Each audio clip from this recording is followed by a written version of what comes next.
This is our cage crusher for DAP.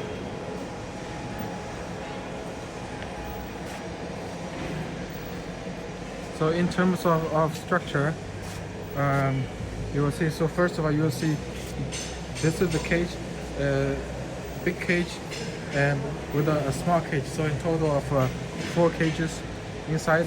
This is the pulley, and on the other side, this is another pulley, and it is driven by the belt. And so it got 2 motors, one on the left, one on the right. One driven, one sets of pulley, and then the other one drives the other sets of pulley. So the 2 rotors are rotating at the opposite directions, so that the material enters it will be crushed. So this is the feeding portal. The material are feeding from here, and then on the bottom, that is the discharging end of the crushed fertilizer. And then on both sides we have the bearing housings, the casted bearing housings.